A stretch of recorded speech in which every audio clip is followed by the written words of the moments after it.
seconds. Is this where the damn drumming and the music kicks in? Yeah.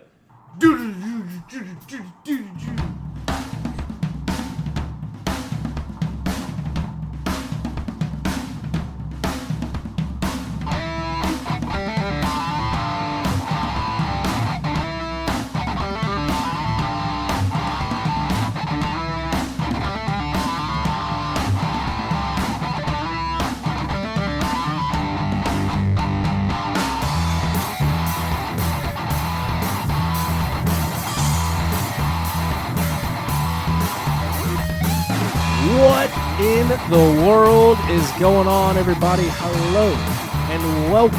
Thank you for joining me. This is On the Pipe Podcast. I'm your host, as always, Tyler Shepardson, and today is Tuesday, October the 10th, 2023, years after zero.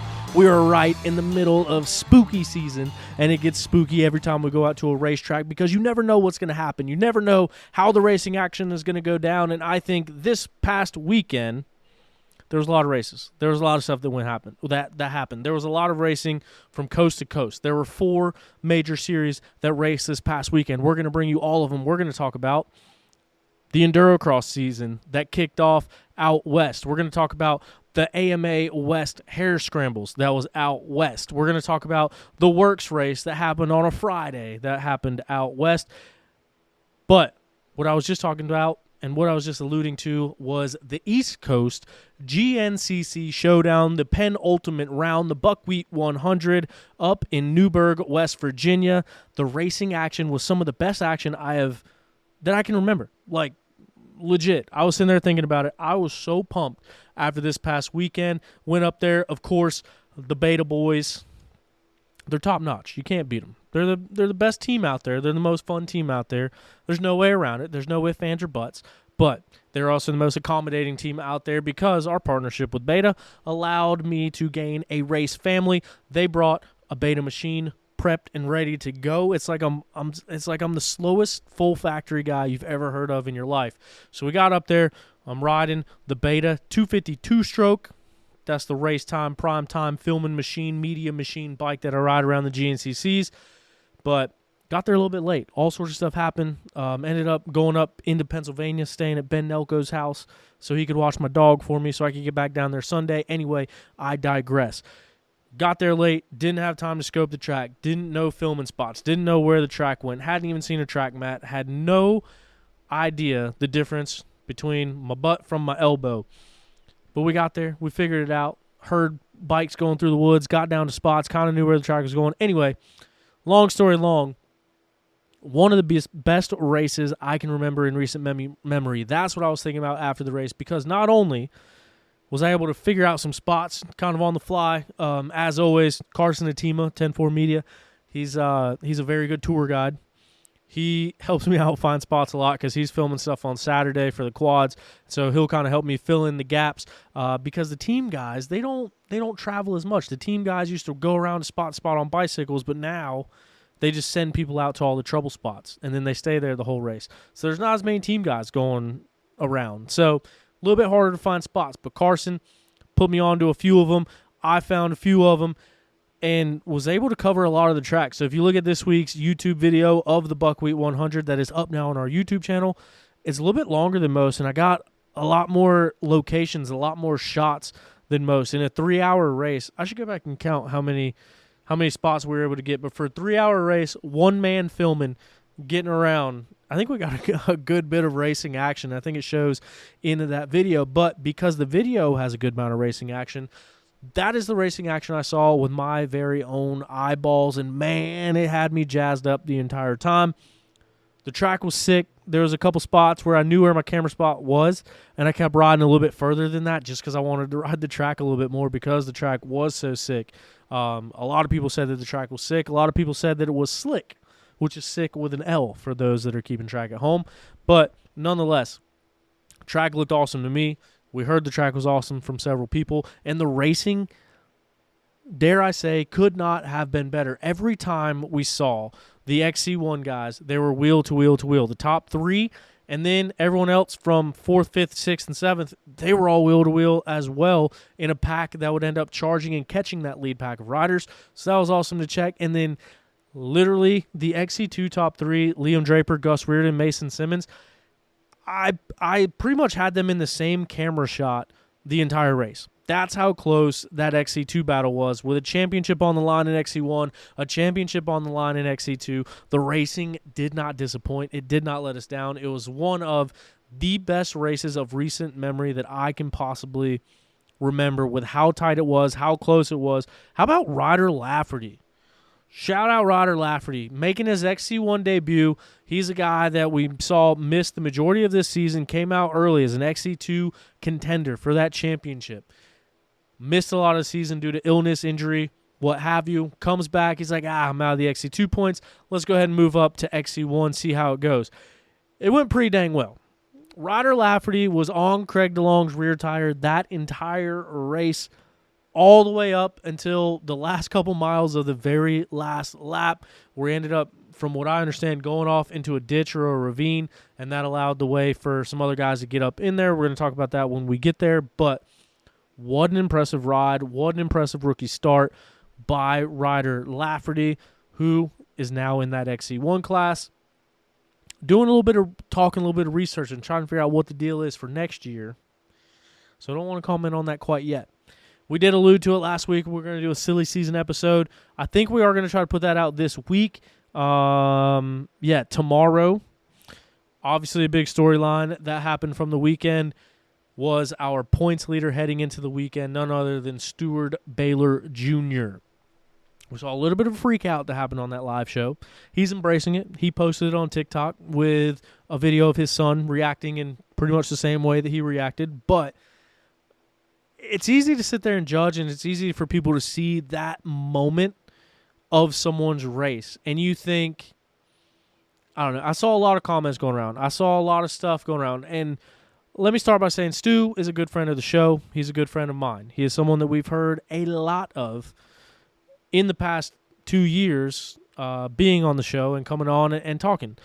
For one, that takes a certain level of vulnerability to come out and open, because we don't go into these things with a plan. We kind of talk and everything comes out. And in the position that he's in, I mean, that does take vulnerability, because whatever is said, I don't go back and edit these things. I don't take nothing out. This is raw, uncut. What you see is what you get.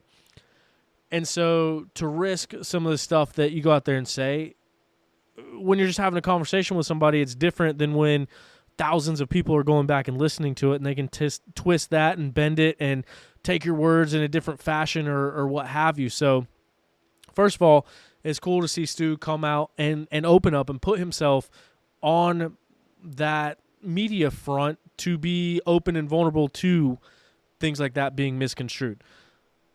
Said that to say this. Looking at that one moment of his one race where he runs out, he attacks the pole, jumps, stomps, that's what people see. And they say, oh my God, you just had something wrong with your bike and that's how you react? Like, what a poor sport. And I've seen all sorts of comments online. I've heard people making comments in person. And people just see that one moment. But what they don't see is the 20-something years of chasing that dream.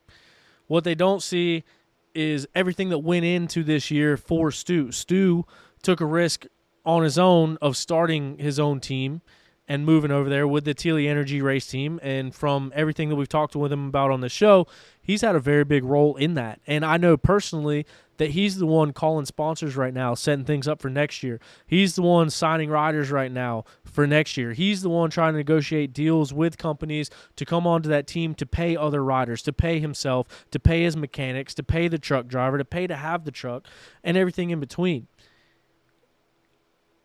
And he's been right there in the mix of this championship battle this entire year, switching back and forth between having the white plate and not having the white plate.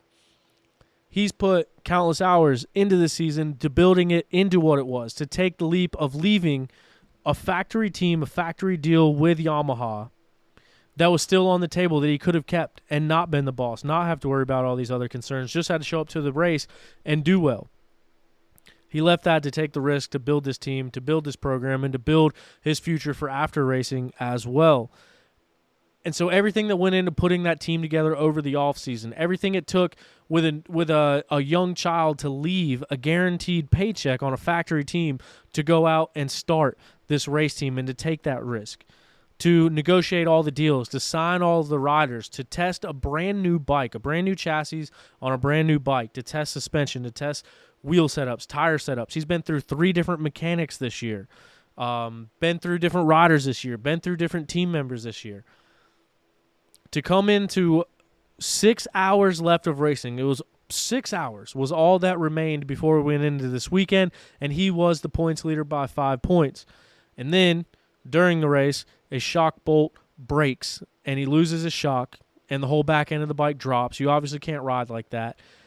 When it is in a position where it means so much, when the championship is so close, the championship is within reach, it's 2 races and 6 hours of battling to get to this championship, and a mechanical failure takes him out of the race, comes back to the pits, gets that thing fixed up, gets back out on the track, obviously way behind, works his way all the way up into 15th where he had another bad crash, dropped him back to 19th where he would end up finishing on the day, which I believe earned 2 points for the overall championship, where the guy that he's battling, Craig DeLong, earned 30 points on the weekend in that championship. So going from a 5-point lead to a 23-point deficit.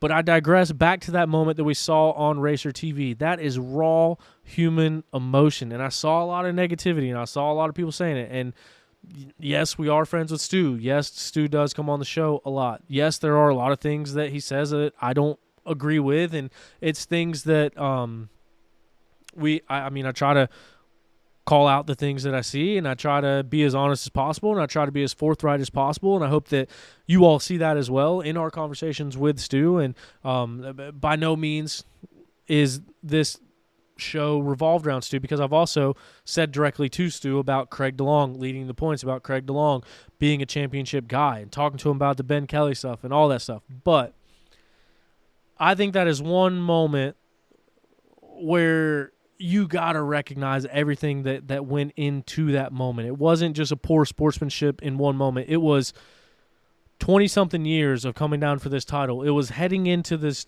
season, running his own team, running his own program, being in the championship points lead, and then knowing that takes you out of it with no time at all to dig yourself back out of that hole. We have 1 round left, and so when he's negotiating these deals for next year, I'm sure a lot of it is resting on, I'm sure there are some contingent deals on if you win this championship, if you are the defending champion, if you win this championship. I guarantee that makes a big money difference going into next year. And so it's not just that one moment in the race. It's everything in the season that's gone up to this. It's all the hardships. It's all the ups and the downs. It's all the money on the line. It's all the money that's happening right now. It's championship bonus money. It's 2024 sponsor money.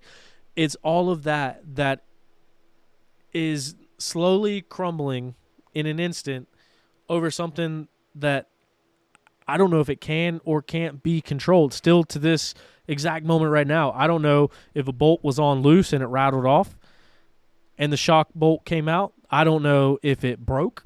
I know we haven't seen a top shock mount break on any other bike this season. I don't know if the bolt was on loose and it wiggled halfway out and that's what caused the bolt to shear. I don't know. And that is one thing that we're going to talk to Stu about tomorrow. So I did text back and forth with him a little bit yesterday and today. We are going to do a show tomorrow with Stu, kind of hear from him about the emotions behind it, what happened, and heading into the next round. But that moment, it's hard to really conceive everything that goes into that one moment. And pretty damn impressive that pole came out, because I'll be honest, it would have been way worse if that pole didn't come out and he just slammed his face into it. I don't think that would have made things better by any means. But that's such a tough break. I can't imagine being in that position. But that being said, there are still 3 hours left of racing, and we have seen how that last race at Ironman can be, with the mud, with the water, with the dust, with the snow, with the ice. There is no telling what we're going to run into in 2 weeks up in Crawfordsville, Indiana. And this thing is still far from over. But what a fairy tale it would have been, say, if Craig won and Stu got second and they went into that final round tied and it was winner take all.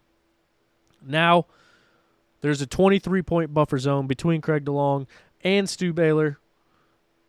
And we'll get to that in just a moment. So, a little bit of a rant there to start this thing off. But, hey, hot and heavy OTP, here we are. Thank you for tuning in to this OTP Tuesday. Thank you for being a part of On the Pipe podcast. We got some stuff in the works, all right? And OTP is going to be completely different. It's going to be the same, but better in a different way. And I'm excited to bring to you some of the changes and everything that we're going on, that we're doing. Still in negotiations with some stuff and still planning out some other stuff. But I promise you, this is an exciting time to be a fan of off-road, and an even more exciting time to be a fan of On the Pipe podcast. We are a big fan of our buddies over at Beta Motorcycles because they are the official manufacturer of On the Pipe podcast. You guys all know that. Beta Motorcycles are family-owned and operated, and they've been that way since 1905. They manufacture the finest enduro, trials, and dual sport motorcycles that are known for their premium quality, and rideability. Beta motorcycles are the best looking bikes on the market, and the new ones are even sicker if you check them out. Head over to betausa.com for more information on their available models, or find a dealer near you to get yours today. I got a Beta 390. Super sick, but I will say, these past couple GNCCs riding that 252 stroke around, whoo, nothing better. That thing, I swear to goodness, you could climb a brick wall with the right set of tires on that Beta motorcycle. I'm a big fan. And if you rode one, you would be too. This episode is also brought to you in part by our good buddy Zach Tussle at Raymond James Financial. Zach is a racer and a financial advisor that helps his clients win when it comes to retirement and financial planning. If you're racing him against him in an A class, you're going to have to figure out your own way to win, because Zach is pretty fast as well. He was on the show. If you want to hear about his background, his racing acumen, you can listen to that episode with Zach Tussle. We need to get him on the show again, get a little update of the economy, what's going on in the financial advising world. You can find him financialadvisorsdenvernc.com. Let him know you listen to OTP. You can get a free consultation. Sit down over the phone, over the interwebs, go up there in person, whatever you want to do. Figure out exactly what it is that he does and how it can help you, and how it can help you plan for your financial future. financialadvisorsdenvernc.com. So, let's get straight into it. Let's talk about some results across the country. We will start with WORCS Racing. WORCS Racing happening out west. Let me make sure I got all my ducks in a row here. Quack, quack. We got it. All right, so WORCS out west. Taking home the overall first place on the day in the 450 class and the overall in general. It was Cole Martinez that was able to go out there and get that win in that WORCS race. And then in the number 2 spot, it was Justin Hoft. And Tyler Lynn would round out the 450 Pro class podium there. Jack Simpson would not only take the win in the 250 class, but he would wrap up the championship around early. So Jack Simpson takes the 250 class win, also wraps up that 250 class championship out west. Colton Ake would end up in the number 2 spot, and Wyatt Matson is your third place finisher in that 250 Pro class. And then women's class, we had a shootout. Brandy Richards would take the win because all Brandy Richards does is win motorcycle races. Katie Jacobs would end the day second place in that women's pro class over there. Taking a step from that, we move to the AMA West Harescramble that happened up in Washougal. It was round 7 for them. So Washougal up in Washington. Dante Oliveira would go out and take the win on that KTM. He would get it done. Defending reigning champion Giacomo Ridondi. I'm assuming he's the champion. He's number 1, so normally that means you're the champion. Would end up second place on the day. And then we had a 250 Pro rider break into the top 3 riders overall. Jaden Donners would end up taking third place overall in the day, the 250 Pro Class win. That would put Zane Roberts fourth place overall, but third place in that Pro Class on none other than a Beta Factory Racing Beta machine. So Zane Roberts, third place, putting a Beta on the podium out on the left coast. Second place in the Pro 250 class, it was Leighton Smale, and then Tyler Vore. Tyler Vore, we've seen him over here racing with us at some sprint enduros and stuff in the past, been a part of some ISDE teams. He would end the day sixth place overall, third place in that 250 Pro class. So that's the way that it shook up at the AMA West Harescramble. The Pro Women's class, Ava Silvestri would take the win there. Michaela Nielsen in the number 2 spot, and Rachel Stout rounding out your top 3 overall Pro Women. And then we take a look also out west to the Endurocross Championship that got underway. Very first round, they go out there. 3 motos of Endurocross racing. You know who won all 3 of them? Johnny Walker on the double deuce Beta machine. Johnny is the reigning and defending Endurocross champion. He came out here last year on a Beta, waxed up on him, took the overall championship, and then came out swinging right back where he left off. First. 3 straight first place finishes.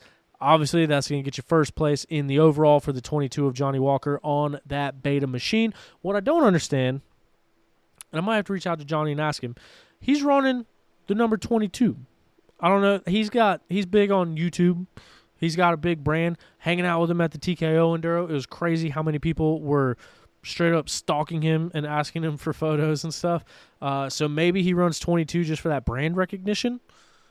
But I thought it was odd to see him running 22 and not number 1, because you think defending champ, hey, I'm going to let this one plate swing in the wind and let y'all know who's here. But, yeah, I don't know. 22 on the bike and not number 1. But he was number 1 on the day, on the weekend, however you want to look at it. All 3 motos. First. Cody Webb, a force to be reckoned with in the Endurocross Championship, nonetheless.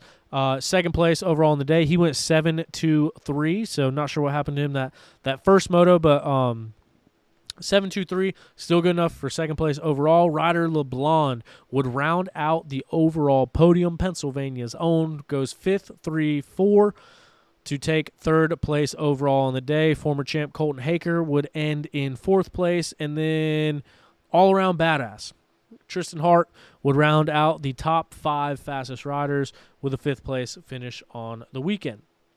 So that is an ode to our West Coast buddies. And now we move back out to the East Coast, Newburgh, West Virginia, the Buckwheat 100, the GNCC round number 11 of 12. Just one more round left of GNCC racing. But Craig DeLong, last race we saw him mad. We saw him upset. We saw him angry.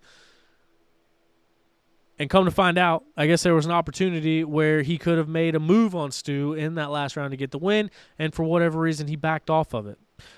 I think Craig has had 2 weeks to stew on that decision. No pun intended. I would say a little bit of pun intended, but I'll be honest, I wasn't smart enough to think about that. That just kind of flowed naturally. But should have just taken credit for it. But anyway, so comes back into this thing, says, listen, I'm not leaving any points on the table. I'm not giving up on this championship because we saw some scrutiny. He went under fire by another podcast, not this podcast. We've always been big Craig DeLong fans on this podcast. But another podcast that might even be closer to home for Craig DeLong, I don't know, said that he cracked under pressure last year and he gave up the championship. He was in a spot to win and he let it slip away. I'm sure Craig DeLong has had a year to think about that and a few months to think about those comments made on another podcast, not this podcast. And especially after that last round and giving up that white plate, having all summer break, being tied for the points lead, then giving up that points lead coming into 2 rounds left, Craig DeLong was not leaving anything else on the table. I think Craig DeLong has come into his own. I think Craig DeLong thinks he can win. I think Craig DeLong thinks he deserves to win, and I think Craig DeLong is going to show that in his riding from here on out throughout his career, as he is just one race away from a potential GNCC championship. He would go out from green flag to checkered flag. He was your overall leader, was able to get it done, grab the whole shot, grab the win, grab the points lead by 23 points, all in one race as we head into the final round. So Craig DeLong takes the overall win. Ricky Russell would be the first beneficiary of that Ryder Lafferty mishap on the last lap as he moves into the number 2 spot and gets a solid podium finish on the weekend with a second place finish of his own. And then powering the powers that be and sourcing it all through an electric mustache that made its appearance on an Australian man's face this past weekend, Josh Strang ended up 3rd place overall on the day. The Diesel got heated up. The Diesel ran through the rest of the pack. The Diesel made some passes and ended up taking a podium position.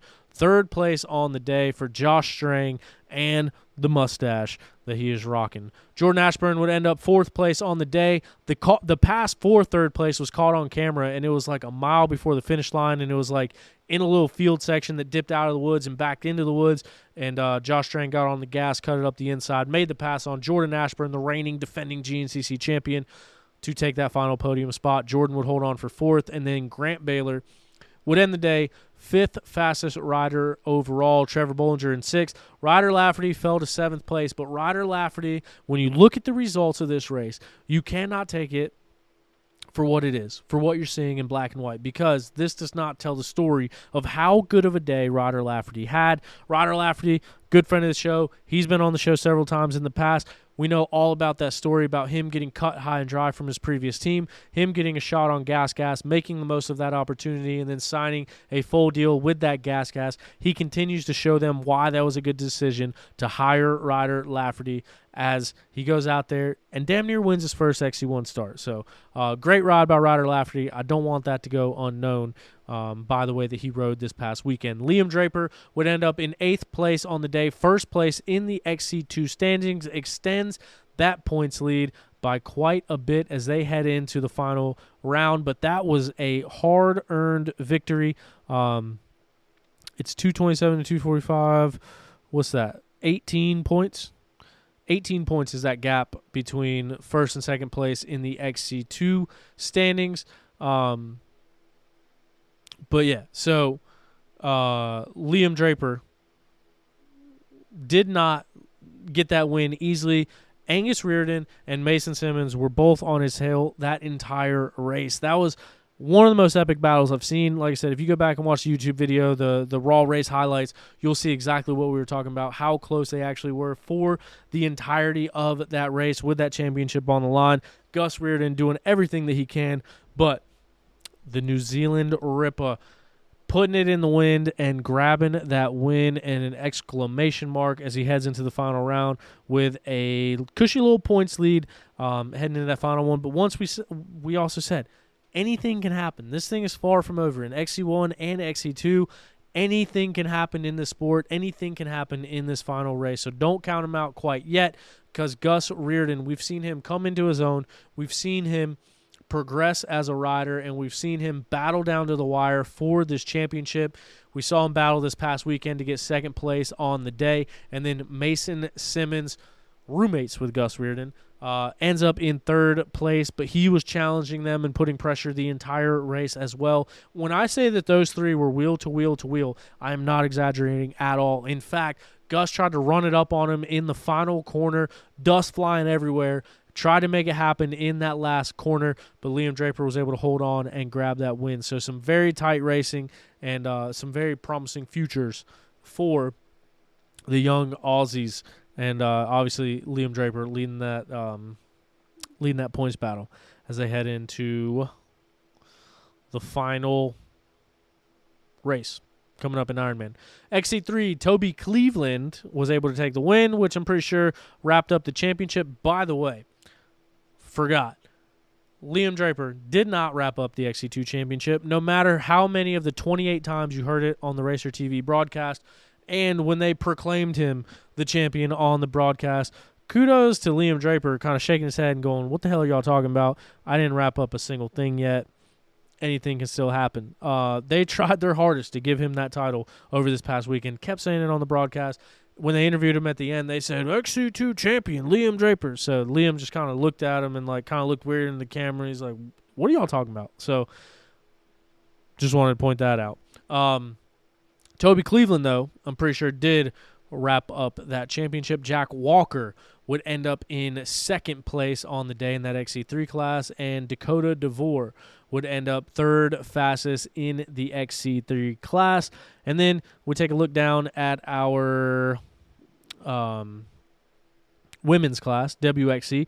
Rachel Archer, one of the gnarliest. First of all, this whole women's class, some of the gnarliest people you will ever meet. We've seen Taylor Jones race with a shattered hand, had to run an auto clutch because she couldn't even reach up and grab her own clutch lever. We've seen Mackenzie Tricker race without an ACL pretty much her whole career. We've seen Corey Steed banged up, just out of a cast, racing, battling for wins. Rachel Archer, last weekend. Was that last weekend? Pretty sure last weekend, came out to a Mid-East race, didn't race the women's class, didn't race the morning class, didn't race the AA class. She raced the pro class. She signed up in the pro class at Mid-East, and on the second lap, smashed a tree, shattered her foot, hit her foot so hard it split one of her toes open and broke a couple of her toes. She still went out and raced this weekend, wore a size bigger boot, wrapped that thing up, and went out there and got the win, which is absolutely insane. It is absolutely absurd. Proves why she has that number 1 plate, proves why she's multi-time GNCC champ, and proves how gnarly she is as she went out there and got that win. Corey Steed, as we just mentioned, coming off of wrist injury, arm injury, still looking good, riding hard, second place on the day in that women's pro class. And then Preston Rains would get another podium on the year for her young WXC career. So she would end the day on a podium position in that WXC class. So a lot of good racing all across the board, from the morning to the afternoon and everything in between. What a treat it was out there as we were watching that whole thing unfold. Now, a couple of the weird things to talk about. We mentioned Craig DeLong has a 23-point lead over Stu Baylor. That is in the overall standings for the overall championship. If you look at the XC1 championship, he's got a 14-point lead over Stu Baylor. Now, why is that significant? Because this is where it can get even weirder. 23 points in the overall. Only the top 20 spots score overall points. So you have to score in the top 20 to get any points towards that overall championship. So he is 23 points ahead in the overall. He's got 3 wins. Stu Baylor has 2 wins on the season. So Craig would need... And this is with a Stu Baylor win. So if Stu comes out and wins Ironman, Craig DeLong would need to finish the race 13th overall or better to win the championship. If Craig DeLong finished 14th place and Stu Baylor won the race, they would tie in points. The first point, or the first tiebreaker criteria, would be the most wins on the season. So keep in mind, with a Stu Baylor Ironman win, that would give him 3 wins to Craig DeLong's 3 wins. And then the second criteria is the most second place finishes. That's when it gets weird, because Stu Baylor has had 4 second place finishes, and Craig DeLong has had 2 second place finishes. So if Stu Baylor wins and Craig DeLong gets 14th place, they tie in points, but due to the second criteria, Stuart Baylor would win the overall championship. Craig DeLong would be second. But no matter how Stu Baylor finishes, if Craig DeLong gets 13th place or better, he is the 2023 overall GNCC champion. Now, the part where it might get weird is if you look at the XC1 points, Craig DeLong has a 14-point lead, which means he needs to get 5th or better to win the XC2 championship with a Stu Baylor win. Now, the reason I say that is if there would have to be some weird stuff to happen. But if Stu Baylor won, and there wasn't very many people racing the XC1 class, and Craig DeLong still finished outside the top 6th in XC1, but still managed to finish 13th overall in the overall, then that means Stu Baylor would win the XC1 class championship, but Craig DeLong would win the overall championship. And then what in the world happens? Because I don't think it's ever come down to where one person won XC1 and one person won the overall. There was a possibility of it last year, and like I said, this would be a very rare and very small possibility that this would happen, but there is a possibility that it could happen. But if that does happen, I wonder how these contracts are written. I wonder how the contracts for win bonuses and championship bonuses are written. Is it an overall bonus? Is it an XC1 bonus? Because those are two different championships, realistically. Usually they're won by the same person, but they are two different championships. And then I was also thinking about it, and who would run the number 1 plate? Because, yeah, there's an overall champion, which would obviously earn number 1 for the season, but the XC1 champion would also run number 1 because the XC2 champion runs a number 1 plate. The XC3 champion runs a number 1 plate. The WXC champion wins a number 1 plate. So why wouldn't the XC1 champion win a number 1 plate? So could it work out where we would see 2 number 1 plates on bikes next year? Craig DeLong and Stu Baylor both sharing a number 1 plate? I don't know. Like I said, there would have to be some really weird stuff to happen for that to happen. But, so I'm saying there's a chance. Same thing if you look at XC2. Gus is ahead of Liam Draper in the overall standings, but he's behind in the XC2 standings. So, like, that's kind of a weird situation where you have a better overall finish than the person that won the championship in your class. And once again, it's because if you don't score points, or if you don't finish in the top 20, then you don't score those overall points. So, I don't know. It's just a couple weird situations because I don't think we've ever seen an XC2 rider beat the champion in the overall points. And we've definitely never seen 2 different winners between the overall and the XC1 class championship. So, just some interesting things to take note at, to think about, because if it did happen, it would be insane. And I don't know how it would be handled. But, yeah. A couple other things from the weekend. I mean, seeing Josh Strang up on the podium was emotional. If you were there and listened to Josh Strang on the podium, he obviously got emotional because there's a lot more that meets the eye when you're talking about racing. You're talking about these guys' livelihoods, and to say that Strang has had a challenging couple of years, I think would be the understatement of the year. We saw him deal with that injury last year and taking a couple surgeries to get back from that, and taking some time to get back from that, and then leading into this year. Just some things that have happened behind the scenes that I think now is becoming more and more public. Really puts him in a tough spot because I don't know, there was several people at the end of the race that while I was standing there filming come up to Josh and say, "Oh, you're making us old guys look good," or "You're doing it for the old guys," and yeah, you still got it. The fact of the matter is, Josh Strang is not old. He's 35 or 36, and I think I've gone on a rant about this before.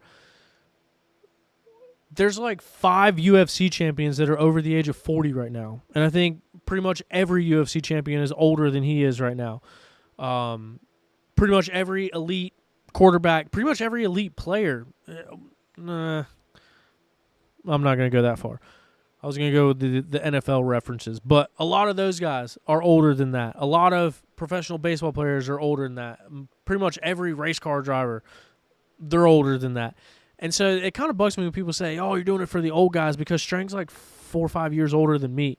It's like, this isn't old. Like, they say your athletic prime is in your early 30s.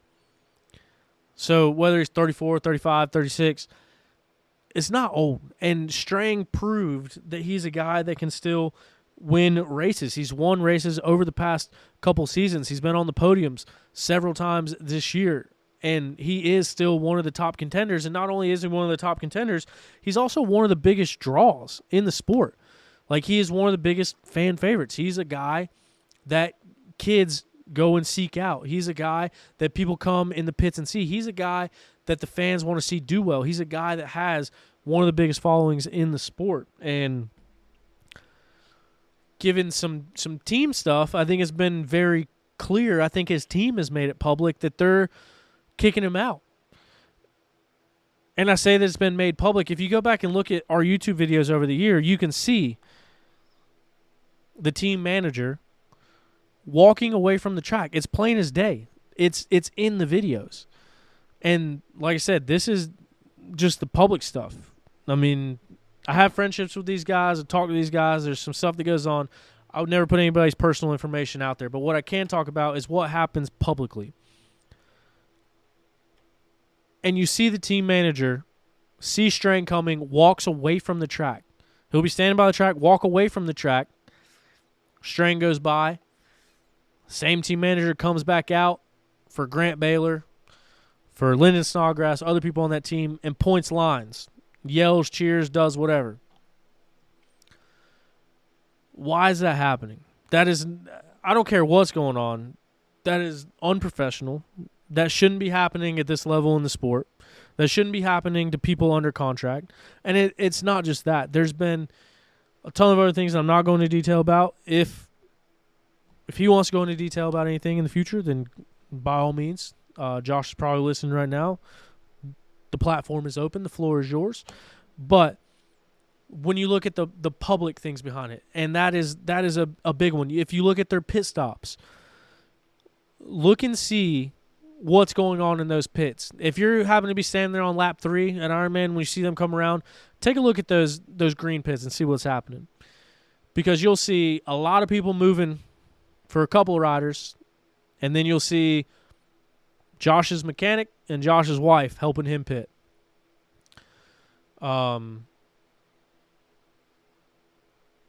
This weekend, Josh Strang, obviously dealing with adversity through the past couple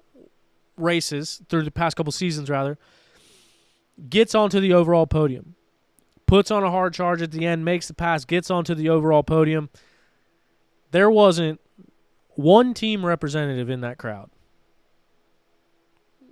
for an overall podium for a rider that started that program.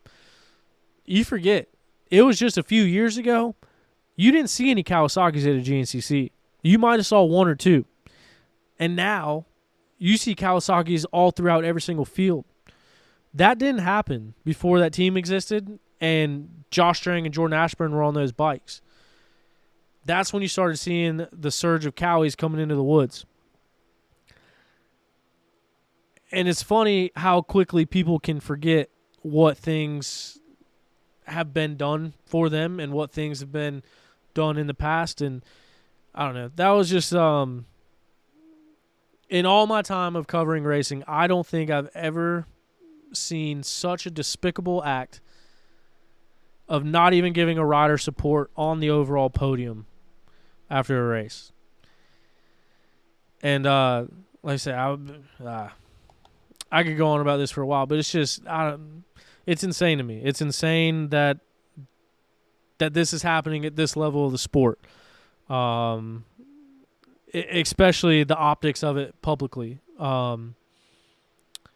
Another thing is like when I'm not getting it. It's not my business. It's not my place.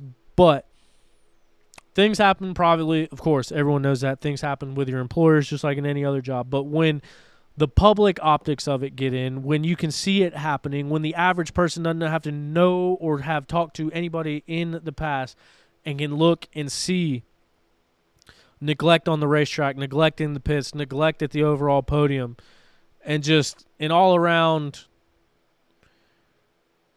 lack of caring for a rider that is representing your brand on your team under contract. It's just despicable, in my opinion. And I don't know. It's probably not my place to say this, but as a media guy, it's tough to not recognize when stuff like that happens. So I, myself, couldn't be any happier for Josh Strang. I think everyone in that crowd that was listening to that podium got emotional, and it was cool to see him get back up on the podium, especially the uncertainty that is the off season and not knowing what lies ahead and not knowing what next year is going to bring and not knowing where riders may or may not be next year. It's crunch time, and I hope that even though his team might not have been paying attention, that people out there were paying attention to the dog that is in Josh Strang. When you look at the top 20 overall point standings, there's only 2 riders that have finished in the top 20 and scored points in every single round, and that's Craig DeLong and Josh Strang. Like I said, Josh has been on the podium this year. He's been right on the edge of the podium, and he's been battling with those top guys. He's been in the top 5, in the top 10, pretty much all year long. So I hope that people are taking notice of that. So, yeah, I don't know. That was a tangent that I didn't really mean to get on, but there it is. Shout out Josh Strang and the whole crew that helps it make it happen over there. And the mustache. Maybe it was the mustache. Putting it in a win, man. Mustache is undefeated on podium streaks. But that is going to wrap it up. That's going to get things done for us. We're going to do a review with Stu tomorrow, so be on the lookout for that. We'll also do a silly season update, hoping to get to that this week. And we'll do the preliminary who's heard what. This weekend, we'll be racing at the Mid-East Harescrambles Series in Shelby, North Carolina, right down the road from my house. It's at the Shelby County Fairgrounds. There's always a really cool track there with a really cool infield section. So if you're looking for something to do, come out and race with us at the Mid-East Harescrambles Series. With all that, be a friend, tell a friend. Let everybody know about On the Pipe podcast. Go watch that YouTube video if you feel so inclined. And, yeah, hoping to keep everything rolling and looking forward to talking to you guys again. Thanks for listening. We'll see you next week. Or no, we'll see you tomorrow. Bye.